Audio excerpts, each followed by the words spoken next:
morning, students. Today we will continue with history chapter 3, the Sultanate period. In the previous class we have talked about the 5 ruling dynasty, and I have drawn with a timeline with that which are the rulers who ruled in the northern part of India. So let's start with the first dynasty, that is the slave dynasty.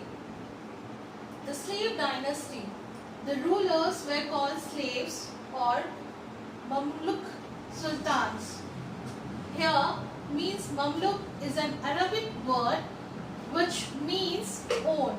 So here it is, the slave dynasty's rulers, or you can say they were called as the slaves or Mamluk sultans, and this Mamluk is an Arabic word which means owned. It is seen that Iltutmish and Balban were the slaves of Qutbuddin bin Aybak, who was himself a slave of Muhammad Ghori. So moving to the first ruler of the slave dynasty, that is Qutbuddin Aybak. The year period in which he was ruling was 1206 to 1210.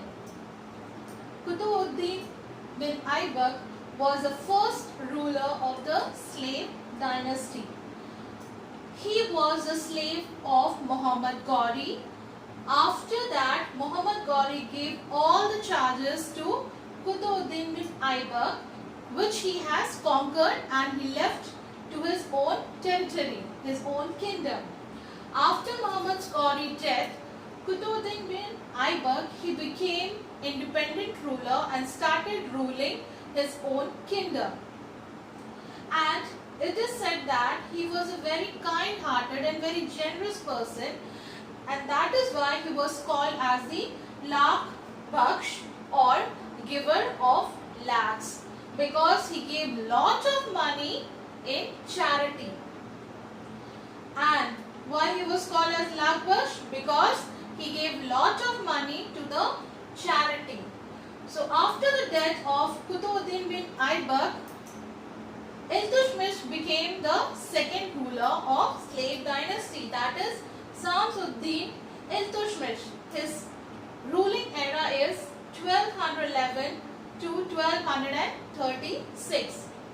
Qutbuddin bin Aybak was succeeded by Iltutmish. That means Qutbuddin bin was put out from the throne by Iltutmish. He was considered to be as a real founder of sultans because he has to face many difficulties, but yet having these difficulties, he was able to conquer or remove the rebellion which was within his empire. And it is said that he protected the northwest frontiers against the Mongol invasions. That means he was protecting his kingdom from the Mongol invasion, that means from the invaders who came to loot the country. He also expanded the empire in Bengal, and it is seen that his sons were not capable enough to rule over the throne. So he decided to make his daughter Razia Sultan as the Sultanate of Delhi.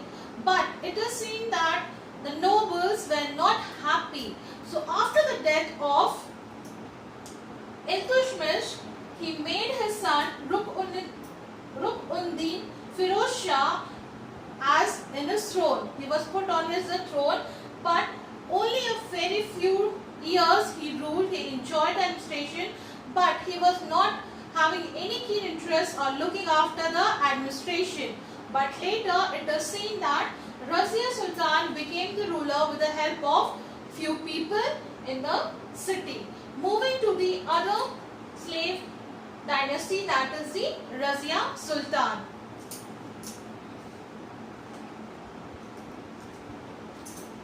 After Firoz Shah, Razia Sultan came into the throne. Razia Sultan ruled only for 1236 to 1240. That means she ruled for a very short period of time, and it was full of problems. because it was there that the nobles opposed her because they hated taking the orders from the women.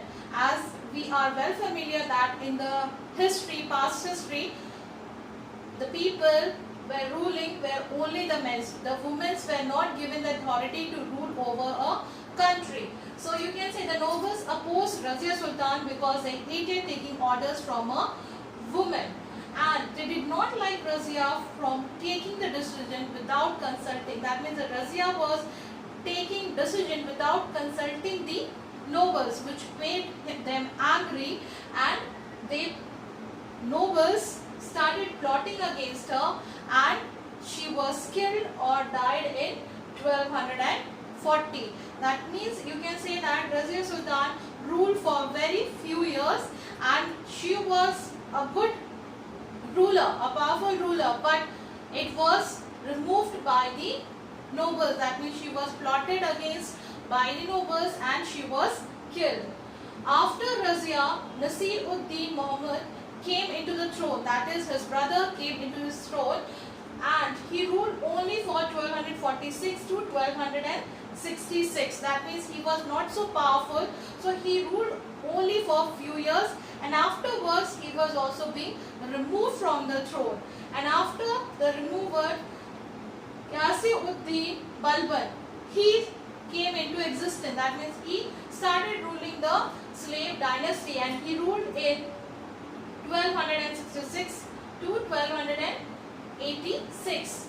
It is seen that he was the most powerful and ruler of slave dynasty, and he was a noble. That means Balban was a noble in the court of Iltutmish.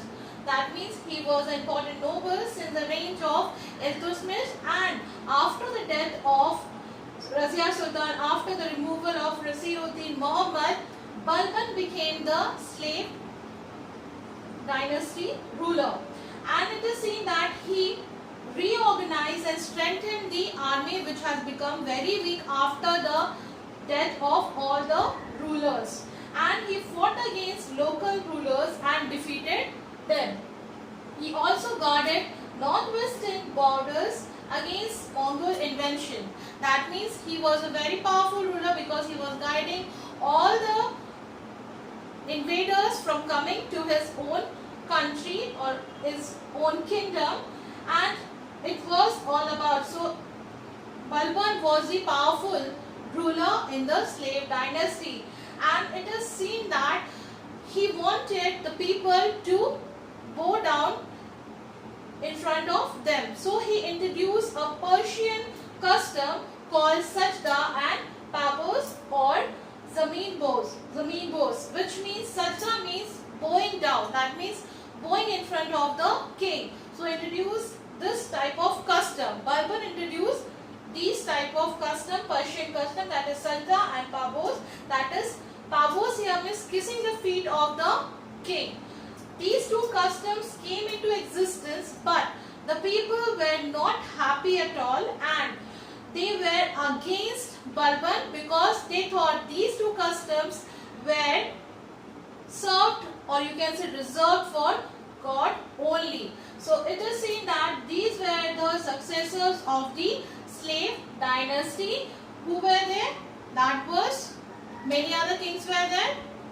Can you remember that? Is your homework that which are the rulers who rule in the slave dynasty. So we have dealt about the slave dynasty. In the next class we will be doing the other dynasties.